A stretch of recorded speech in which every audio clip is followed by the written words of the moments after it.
हाँ भाई, तो दोबारा से स्टार्ट करते हैं। आज हम करने वाले हैं चैप्टर नंबर फर्स्ट इस बुक का, और तुम्हारी बुक का है 11। ठीक है, 11 जो है चैप्टर है तुम्हारा, जिसका नाम है इलेक्ट्रिसिटी। ठीक है, इलेक्ट्रिसिटी इसका नाम है, हिंदी में इसको बोला जाता है विद्युत। क्या बोला जाता है इसको हिंदी में? विद्युत।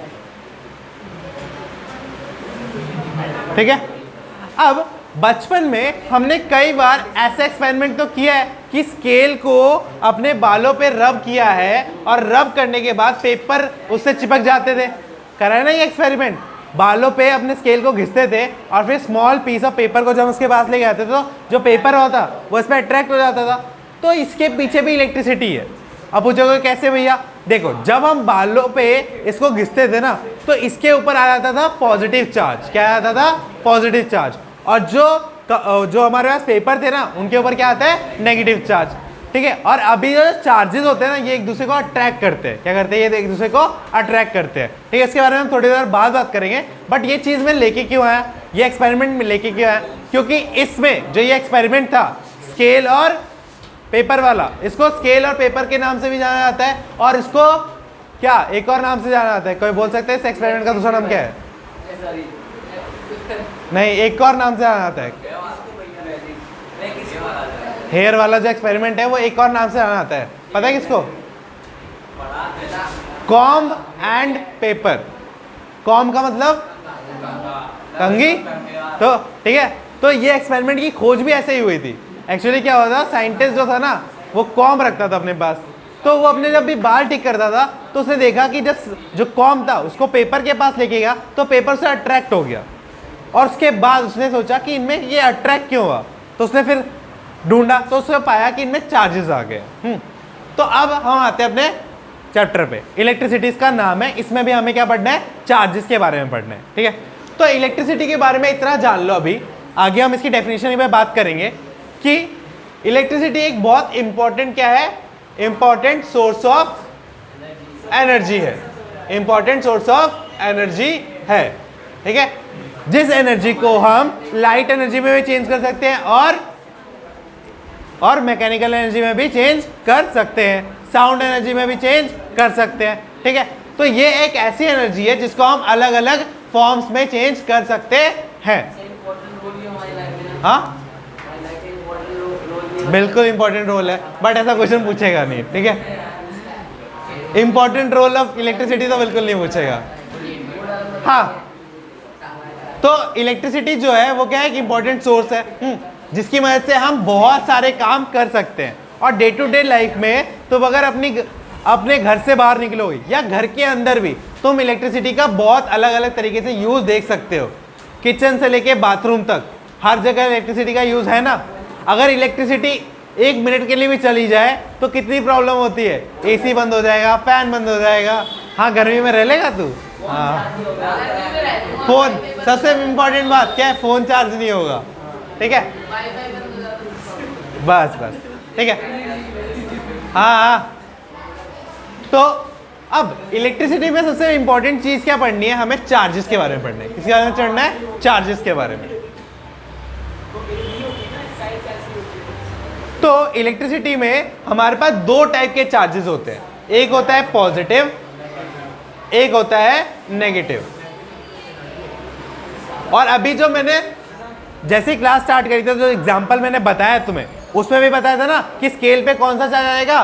पॉजिटिव, और पेपर पे कौन सा चार्ज होगा? नेगेटिव। उसी तरीके से हमें पता चला था कि इलेक्ट्रिसिटी में क्या होता है? 2 तरह के चार्जेस भी एग्जिस्ट करते हैं। ठीक है, इसका साइन होता है पॉजिटिव, इसका साइन होता है नेगेटिव। ठीक है, और उसके बाद हम बात करेंगे कि क्या होता है? लाइक चार्जेस होते हैं। क्या होते हैं? कुछ लाइक चार्जेस होते हैं, और कुछ क्या होते हैं? अनलाइक चार्जेस होते हैं। अनलाइक चार्जेस होते हैं।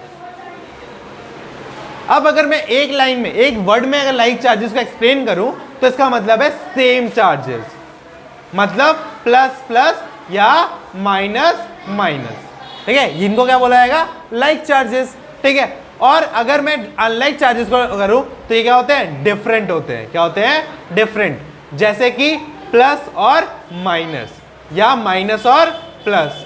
ठीक है, ये क्या हो गया, ये क्या हो गया हमारे अनलाइक चार्जेस। तो जैसा मैग्नेट में होता है कि जो सेम पोल्स होते हैं वो एक दूसरे को क्या करते हैं, रिपेल करते हैं, उसी तरीके से इलेक्ट्रिसिटी में भी क्या होता है कि जो सेम चार्जेस होते हैं वो एक दूसरे को क्या करते हैं, रिपेल करते हैं, और जो डिफरेंट या अनलाइक चार्जेस होते हैं वो क्या करते हैं, एक दूसरे को अट्रैक्ट करते हैं। ठीक है, अब इसके बाद हमें बात करनी है दो टाइप के, किसके बारे में, दो टाइप के मटेरियल्स के बारे में। पहला मटेरियल है कंडक्टर और दूसरा मटेरियल है इंसुलेटर। ठीक है, अब और उसके बाद फिर मैं बताऊंगा तुम्हें इलेक्ट्रिसिटी की डेफिनेशन क्या है। हाँ, फिर स्टार्ट करते हैं। तो मटेरियल्स, क्या मटेरियल्स दो तरीके होते हैं, एक होता है कंडक्टर, क्या होता है कंडक्टर, एक होता है इंसुलेटर। ठीक है, अब कंडक्टर क्या होता है, conductor are those material which allow the electricity to pass on. ठीक है, कंडक्टर क्या होता है, those material which are allow the electricity to pass. ठीक है, कंडक्टर क्या होता है, ये वो मटेरियल होते हैं जो इलेक्ट्रिसिटी को पास करने देते हैं, और इंसुलेटर क्या होते हैं, दोज मटेरियल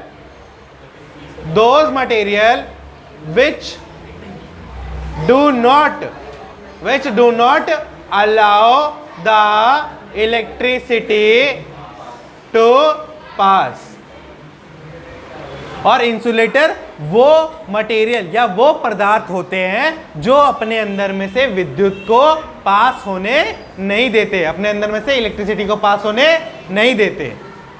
जैसे मैं अगर कंडक्टर का एग्जांपल बताऊं तो क्या हो जाएगा, आयरन और मेटल किसी भी तरीके का, और अगर इंसुलेटर का एग्जांपल दो तो रबड़ और प्लास्टिक, वुड भी, है ना, बहुत सारे एग्जांपल है। ठीक है, हाँ सचिन बोलो। ब्रास में आएगा। ठीक है, हाँ, स्टील नहीं आएगा, अलॉय होता है। ठीक है, हाँ बताता हूँ, हिंदी में लिखो, कंडक्टर का हिंदी में लिखो। हाँ, मटेरियल पदार्थ।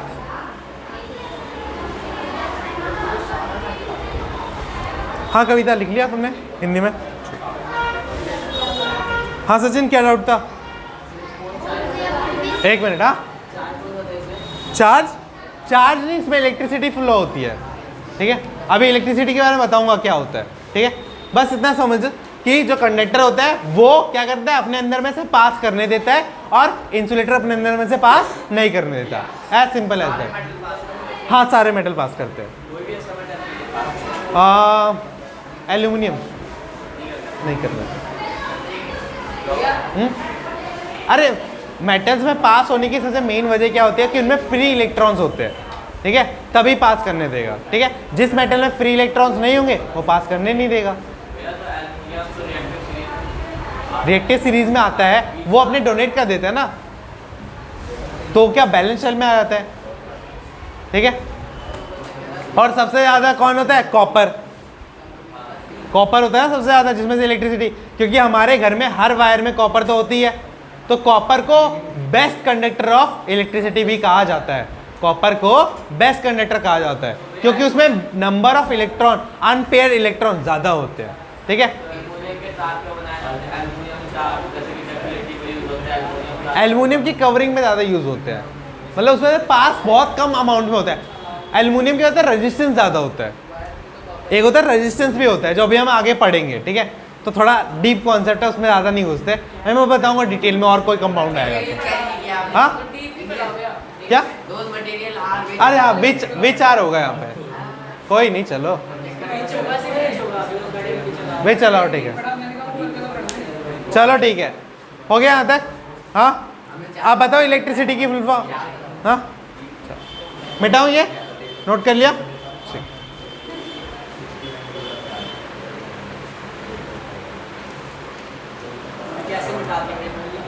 कोई नहीं, वीडियो तो है। तभी तो तू पढ़ेगा, यहाँ तो तू पढ़ता नहीं है।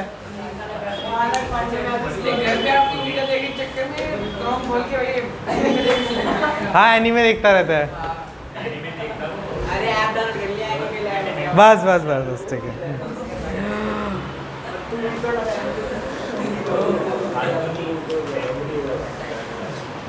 तो अब इतनी सारी बात हमने जब कर ली है, हमें पता चल गया चार्जेस क्या होता है, हमें पता चल गया कंडक्टर क्या होता है, हमें पता चल गया इंसुलेटर क्या होता है, बट अब तक मैंने तुम्हें बताया नहीं कि इलेक्ट्रिसिटी क्या होती है। तो इलेक्ट्रिसिटी क्या होती है? द फ्लो ऑफ चार्जेस, ठीक है, the flow of charges through a material is called electricity. ठीक है, अब वो मटेरियल्स कौन से होंगे? कंडक्टर्स होंगे। ठीक है, अब हिंदी में देखो, चार्जों का क्या फ्लो को क्या बोलेंगे?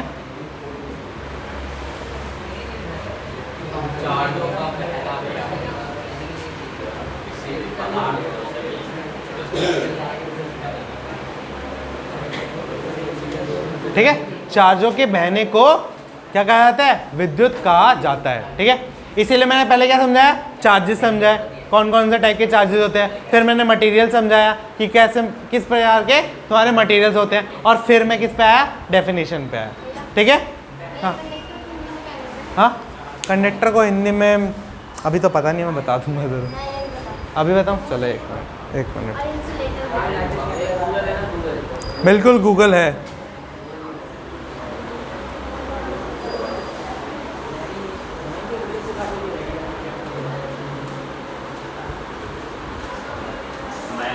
कंडक्टर लिखा हुआ है।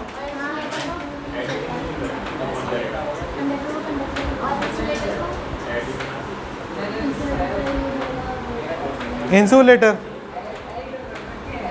या बिजली की धारा रोकने वाला। ठीक है, ऐसे ही है।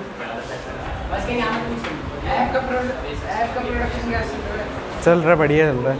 बात तो हो रही है मेरी 2-3 से। 2-3 साल लग जाएंगे भाई, उसमें पैसे लगते हैं थोड़े, है ना?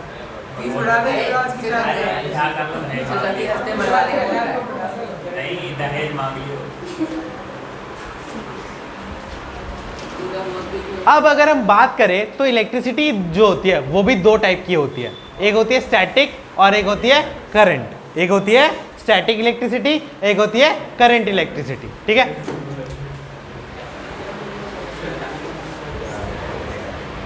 बस ऐसे समझ लो ऊपर ऊपर से, क्योंकि डेफिनेशन पूछेगा नहीं, बस पता होनी चाहिए स्टैटिक क्या होती है और करंट। करंट भी बोला जाता है, कई बार इसको डायनेमिक भी बोला जाता है। ठीक है, बता रहा हूँ। तो स्टैटिक क्या होता है? ठीक है, स्टैटिक, हाँ, तो देखिए जो स्टैटिक होता है इसमें जो चार्जेस होते हैं, जो स्टैटिक होता है उसमें जो चार्जेस होते हैं वो फ्लो नहीं करते, वो एक जगह पे स्टॉप रहते हैं। ठीक है, वो एक जगह पे क्या करते हैं? रेस्ट करते हैं। इसी को क्या बोला जाता है? स्टैटिक। ठीक है, और डायनेमिक जो होता है उसमें चार्जेस क्या करेंगे? फ्लो करेंगे। क्या करेंगे? फ्लो करेंगे, जबकि जो हमारे स्टैटिक है उसमें फ्लो नहीं करेंगे। हाँ हाँ हाँ, ठीक है। एक और, जो स्टैटिक हमारा होता है उसमें जो इलेक्ट्रिकल चार्जेस होते हैं वो फ्लो नहीं करते हैं। ठीक है, मतलब वो एक किस स्टेट में रहेंगे? वो एक रेस्ट की स्टेट में रहेंगे हमेशा। ठीक है, वो कभी भी मूव नहीं करेंगे। बट जैसे करंट जो होता है वो क्या करता है? फ्लो वाला होता है। क्या होता है? फ्लो वाला।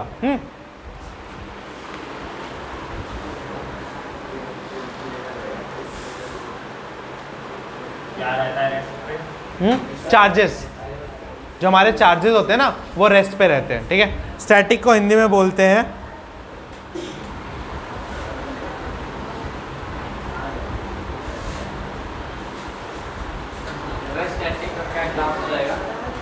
हाँ, स्थायिक विद्युत। स्थायिक विद्युत ये लिखते हैं हिंदी में, इसको ये लिखते हैं। देखो स्थैतिक, ऐसे लिखा है ये, ठीक है। या स्थिर, क्या बोला जाएगा इसको? स्थिर भी बोला जा सकता है, ठीक है। दोनों चीजें बोला जाता है, ठीक है। उसके बाद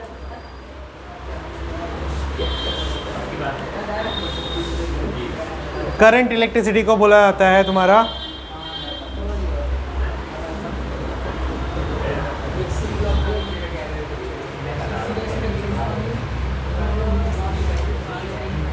चालू विद्युत, चालू विद्युत, ठीक है। हाँ, अब एक शॉर्ट डेफिनेशन लिखो इलेक्ट्रिकल पोटेंशियल के बारे में, फिर मैं इसको समझाता हूँ, ठीक है। किसके बारे में लिखनी है? Electrical potential. यहाँ तक नोट कर लिया? हाँ, नोट कर लिया, यहाँ तक नोट कर लिया?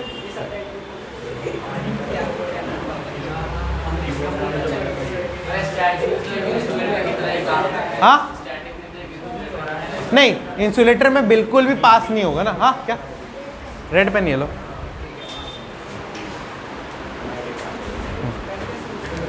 हाँ, नेक्स्ट हेडिंग लिखिए इलेक्ट्रिकल पोटेंशियल। हाँ, डेफिनेशन लिखिए, मैं डेफिनेशन बोल रहा हूं, लिखिए। द इलेक्ट्रिकल पोटेंशियल, लिख लो, हैं मुंडी हिला रहे हो। पता है मुझे कितना समझ रहे थे तुम।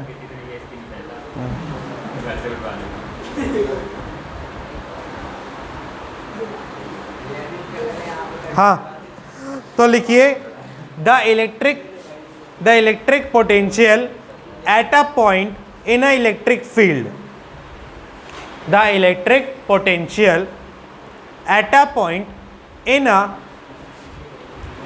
a electric field is defined as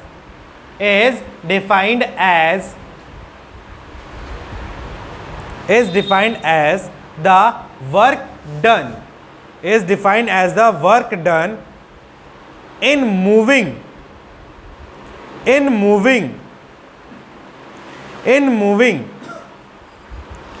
a unit positive charge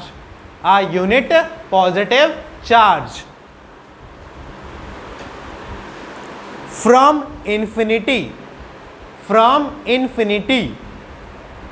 to that point।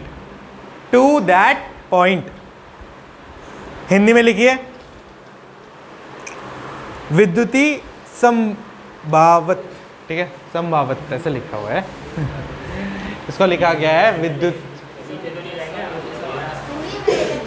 विद्युती संभाव्यता, ठीक है।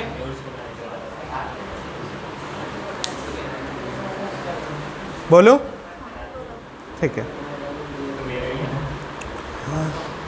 किसी विद्युत क्षेत्र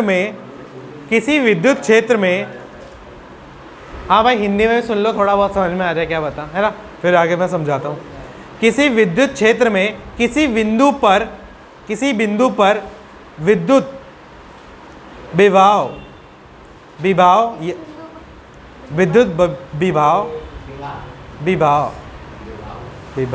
वाह, ठीक है, या क्षमता को एक इकाई धनात्मक आवेश, चार्जेस को आवेश भी बोला जाता है, ठीक है, धनात्मक आवेश, एक इकाई धनात्मक आवेश को अनंत से उस बिंदु तक ले जाने में किया गया कार्य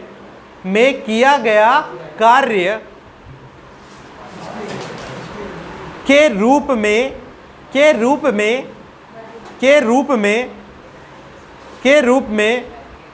परिभाषित किया जाता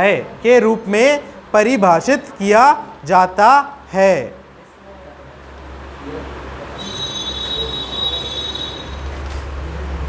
ठीक है। अब देखो इसका कहने का मतलब क्या है।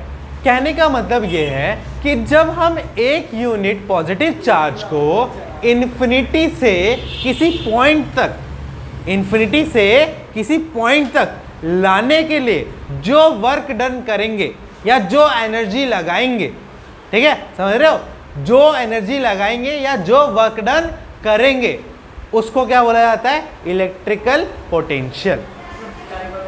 ठीक है, लेट्स सपोज इन्फिनिटी पे हमारा कुछ है, ठीक है, इन्फिनिटी से उसको एक पॉइंट तक, इन्फिनिटी से उसको एक पॉइंट तक किसको, एक यूनिट इलेक्ट्रिकल, एक यूनिट पॉजिटिव चार्ज को, किसको, एक यूनिट पॉजिटिव चार्ज को इन्फिनिटी से किसी पॉइंट तक लाने के लिए जितना भी क्या वर्क डन, जितना भी वर्क डन किया जाएगा, जितना भी वर्क डन किया जाएगा, इसी को क्या बोला जाएगा, इलेक्ट्रिकल पोटेंशियल। क्या बोला जाएगा, इलेक्ट्रिकल पोटेंशियल।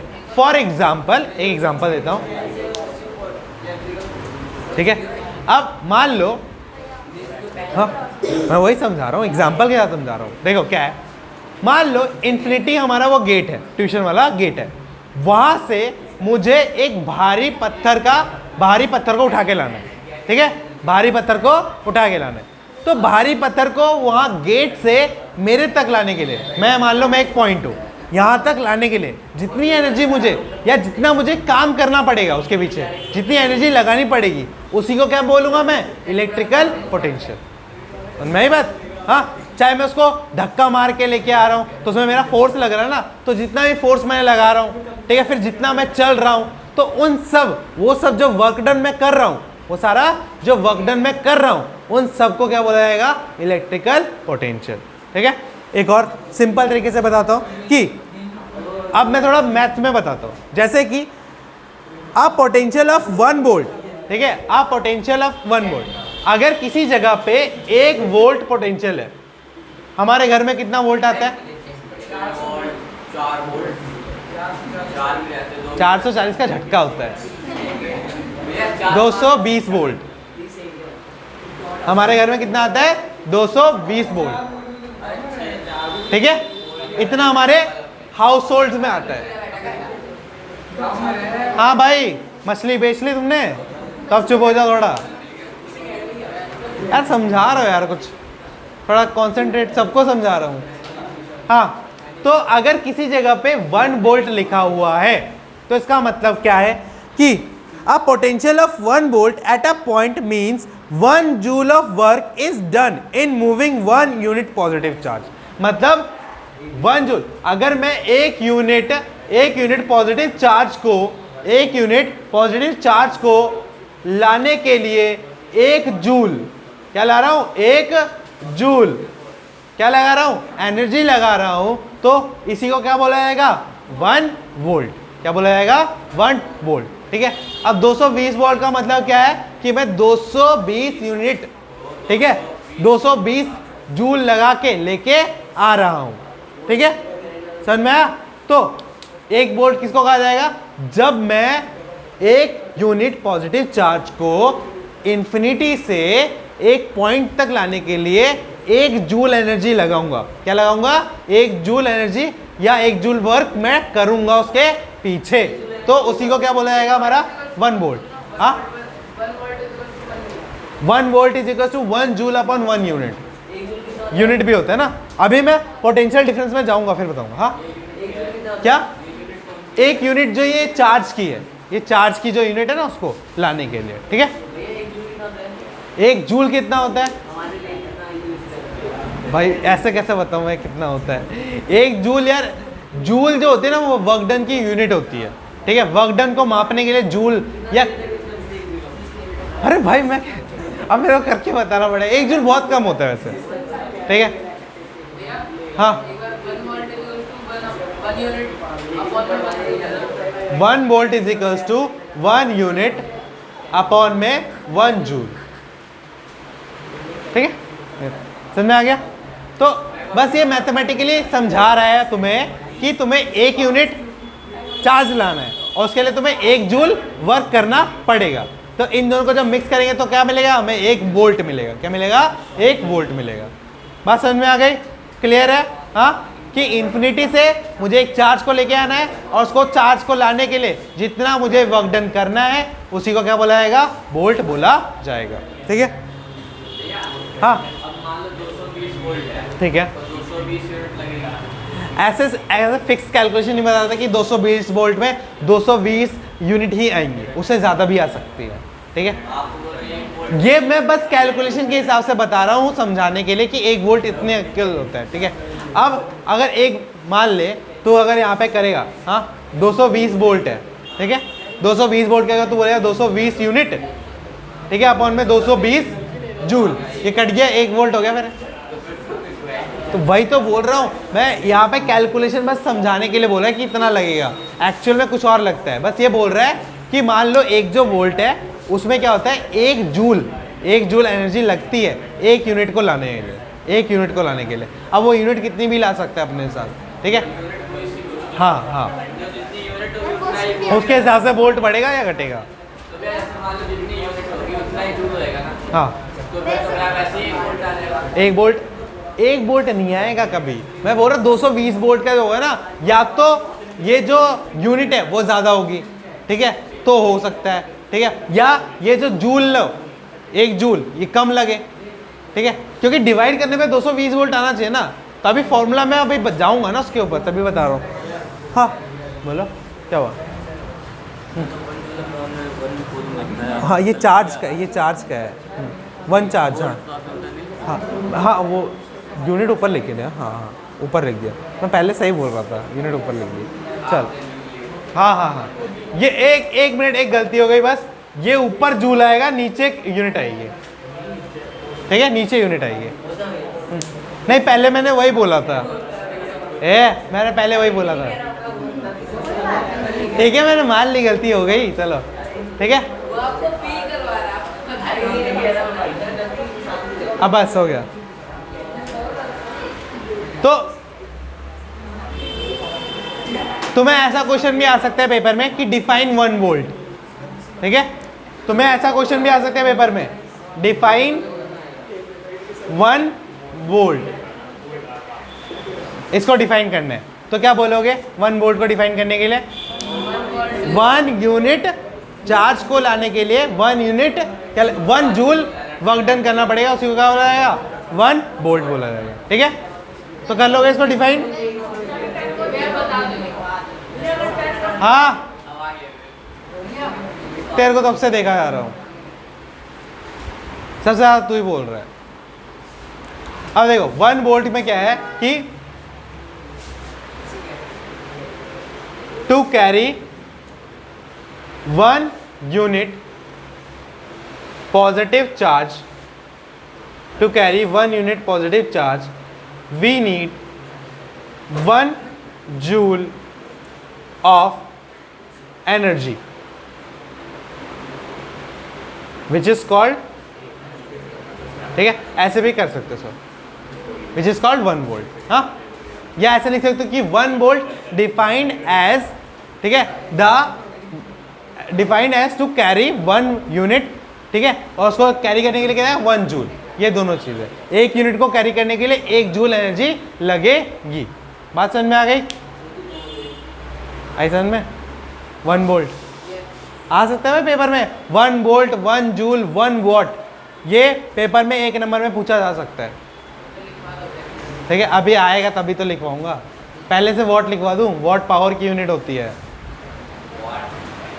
वॉट वाट या वॉट भी बोलते क्या, वी नीड,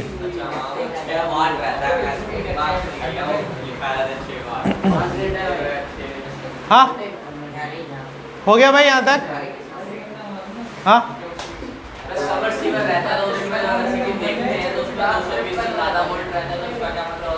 200, तो उसको उतनी ज़्यादा ज़रूरत पड़ रही है ना, कम नहीं यार, ज़्यादा ज़रूरत पड़ेगी, डिमांड के हिसाब से होता है ना, घरों में 220 वोल्ट होता है, अब मशीनों को चलाने के लिए स्टेबलाइज़र लगाते हैं ना घर पे, स्टेबलाइज़र क्यों लगाते हैं कि अगर ज़्यादा वोल्टेज आ जाए या कम वोल्टेज हो तो वो एकदम कांस्टेंट पावर सप्लाई देता रहे हमारे अप्लाइंसेस को, ठीक है, तो ज़्यादा कम हो सकती है वोल्टेज, ठीक है। और घर में फ्यूज क्यों लगाया जाता है? ये हो जाता है क्यों लगाया जाता है? फ्यूज क्यों लगाया जाता है? जैसे कि अगर ज़्यादा हाँ हाँ, ज़्यादा इलेक्ट्रिसिटी या ज़्यादा वोल्टेज घर में ना आ जाए, क्योंकि अगर ज़्यादा वोल्टेज घर में आ जाएगी तो उसकी वजह से जो इलेक्ट्रिकल अप्लायंसेस हैं वो जल सकते हैं। ठीक? हो गया, समझ में आ गया? हाँ, फ्यूज फ्यूज एमसी नहीं, फ्यूज फ्यूज अलग होता है, एमसी अलग होती है। अरे फ्यूज एक तरह का सर्किट होता है जहाँ पे एक पतली सी वायर लगी होती है, ठीक है, जो जल जाती है और टूट जाती है। एक्सपेरिमेंट है ये। हो गया, आगे चलो नेक्स्ट टॉपिक पे। हाँ, पोटेंशियल क्लियर है? हाँ ठीक है। अब नेक्स्ट चलते हैं। नेक्स्ट लिखिए पोटेंशियल डिफरेंस। हाँ लिख low potential difference. Potential difference की डेफिनेशन लिखिए। यस,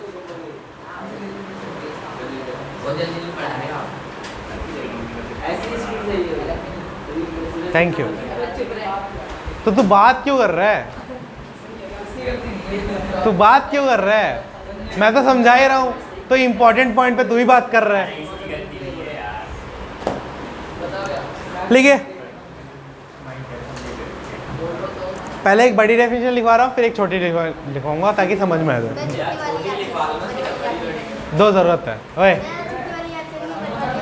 लिखिए, the potential difference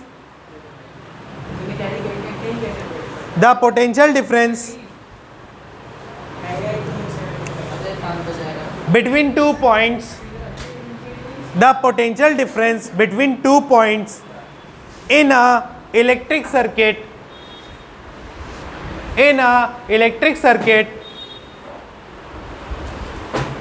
is defined as the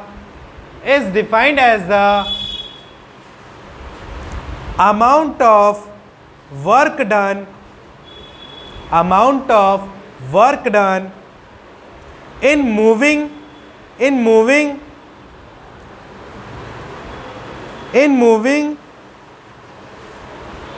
a unit of charge from one point to another point.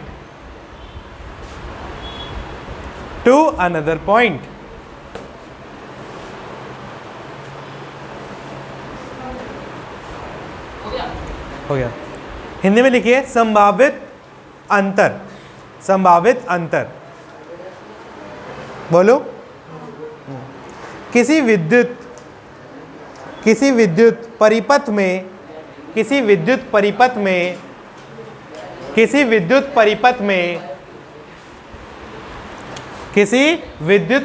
में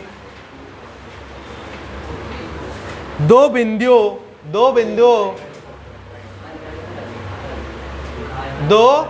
बिंदुओं के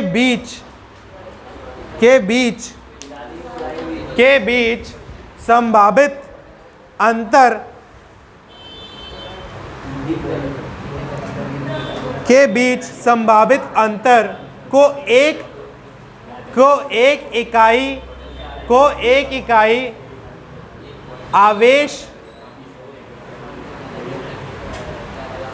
इकाई आवेश को एक बिंदु से दूसरे बिंदु तक ले जाने,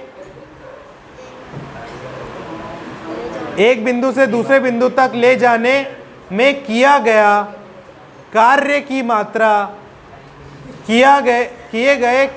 मात्रा के रूप में परिभाषित किया जाता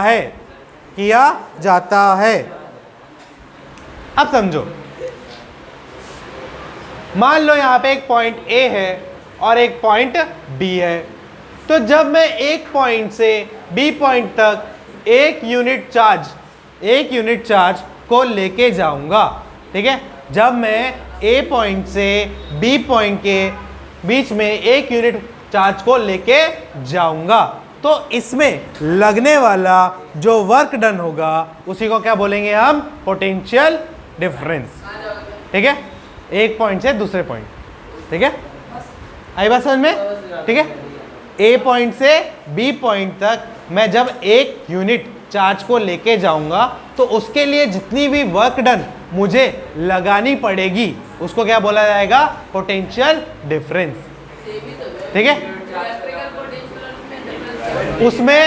उसमें और इसमें एक ही डिफरेंस है, उसमें हम इन्फिनिटी से पॉइंट पे लेके आ रहे थे, अब हमारे पास 2 पॉइंट फिक्स है, ठीक है।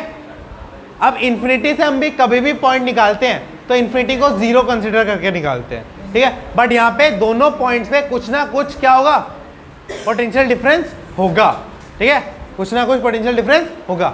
तो जब मैं ए पॉइंट से बी पॉइंट के बीच में किसी भी एक यूनिट चार्ज को लेके आऊंगा तो उसको क्या बोला जाएगा, पोटेंशियल डिफरेंस, ठीक है। इसका जो फॉर्मूला होता है वो लिख लीजिए, पोटेंशियल डिफरेंस को मैं पीडी लिखता हूं is equals to work done upon में तुम्हारा आएगा क्वांटिटी ऑफ चार्ज मूव, मतलब कार्य बटे में आवेश की मात्रा, चार्ज मूव्ड, ठीक है, जितना चार्ज हम एक जगह से दूसरी जगह लेके जाएंगे, ठीक है, और जो उसके लिए हम जितना वर्क डन लगाएंगे, ठीक है। जो पोटेंशियल डिफरेंस होती है इसकी भी यूनिट क्या होती है, वोल्ट, क्या होती है इसकी भी यूनिट, वोल्ट होती है, ठीक है। तो इसी के 1 वोल्ट से तुम बोल रहे थे ना, 1 वोल्ट इज इक्वल टू क्या होता है तुम्हारा 1 जूल अपॉन में 1 चार्ज, हाँ ऐसा यूनिट होती है, हाँ। तो जो तुम बोल रहे थे ना कि 1 जूल अपन 1 यूनिट आएगा ना, वो इसी फॉर्मूले से आया है, ठीक है, फॉर्मूला ये है, ठीक है, वर्क डन अपॉन क्या, क्वांटिटी ऑफ चार्ज, ठीक है, समझ में आ गया। कोई बात नहीं, अभी टाइम है, कोई बात नहीं, अभी बस चैप्टर खत्म करना है मेरे को आज मतलब इसका एक टॉपिक खत्म करना है, हाँ। यही ऐसा यूनिट है, ऐसा यूनिट क्या है, वोल्ट, ठीक है। पोटेंशियल डिफरेंस की ऐसा यूनिट क्या है, वोल्ट। अब एक बात बताओ, ऐसा यूनिट का मतलब, ऐसा यूनिट का मतलब तुम्हें क्या समझ में आता है, ऐसा यूनिट को ऐसा यूनिट, मतलब इसको ऐसा यूनिट क्यों बोला जाता है, क्यों, ये क्या खास है,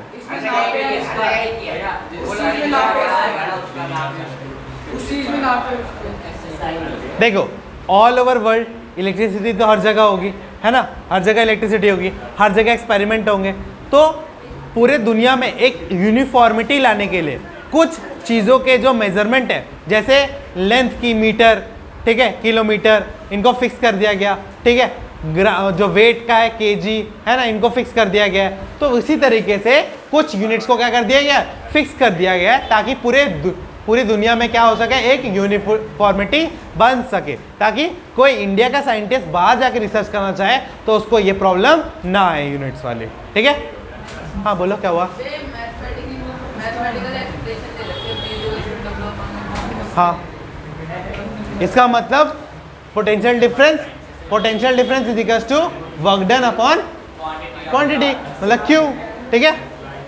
V is equals to potential difference, W is equals to work done और Q इज द क्वांटिटी, ठीक है। अब एक और चीज, जैसे स्पीड को नापने के लिए क्या होता है, स्पीडोमीटर, डिस्टेंस को मापने के लिए ऑडोमीटर, उसी तरीके से वोल्ट को मापने के लिए वोल्ट मीटर, ठीक है। तो वोल्ट को मापने के लिए क्या यूज करते हैं हम, वोल्ट मीटर, ठीक है, ओके। अब एक लास्ट,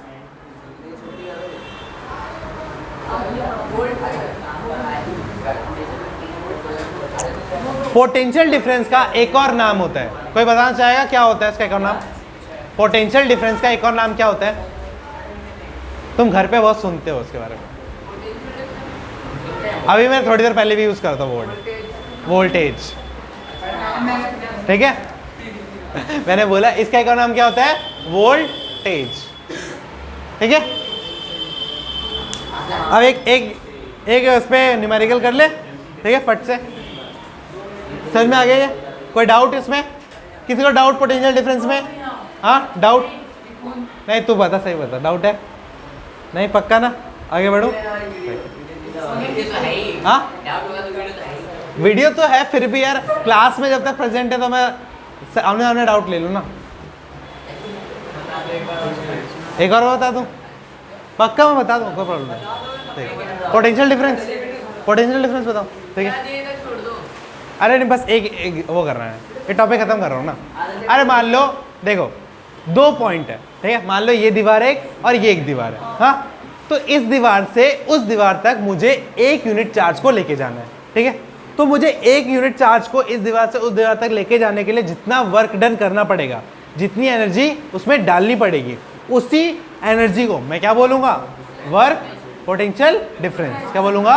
पोटेंशियल डिफरेंस, ठीक है। अब देखो, कोई भी सामान तुम एक जगह से दूसरी जगह लेके जाते हो तो तुम्हारी फिजिकल ताकत तो लगती है ना। तो जितनी भी फिजिकल ताकत तुम लगा रहे हो वही क्या हो जाएगा तुम्हारा? एक तरह से पोटेंशियल डिफरेंस। बात समझ में आई? हाँ, अब पोटेंशियल डिफरेंस ऐसे भी होता है, अगर तुम ऊपर से नीचे आ रहे हो तब तो कम है ना, तब कम लगेगा। बट जब नीचे से ऊपर जाओगे तब क्या हो जाएगा? ज़्यादा, ठीक है। तो एक क्वेश्चन कर लेते हैं, बहुत इजी क्वेश्चन है, एनसीईआरटी बुक का ही है, ठीक है। तो क्वेश्चन ये पूछा गया है, लिखिए हाउ मच एनर्जी, या मैं लिख ही देता हूँ, ठीक है। How much energy is given to each column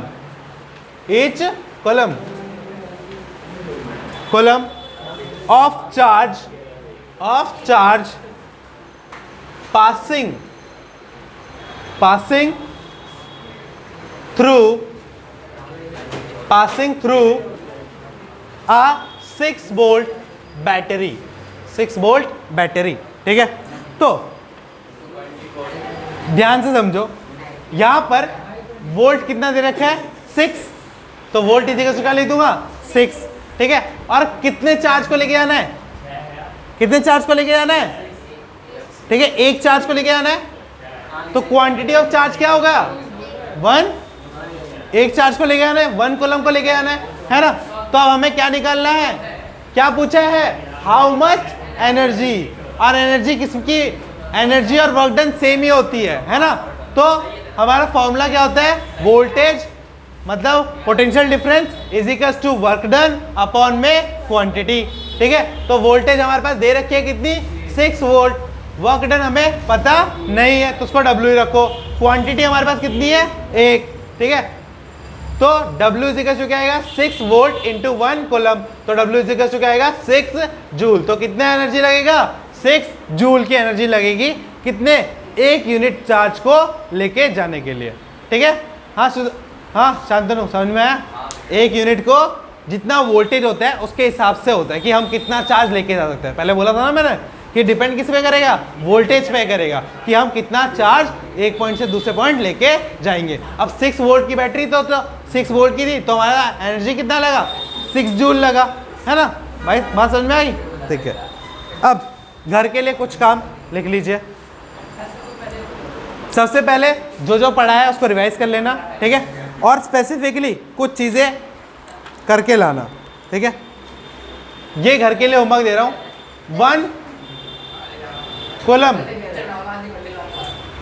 1 coulomb charge को डिफाइन करना है आपको, ठीक है। इसकी डिफाइन मैं बताऊंगा, बट मैं चाहता हूं तुम्हें वह करके लाओ।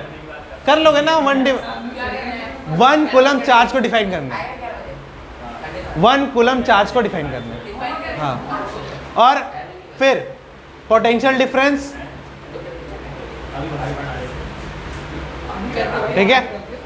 इलेक्ट्रिकल पोटेंशियल, ठीक है। कंडक्टर और इंसुलेटर,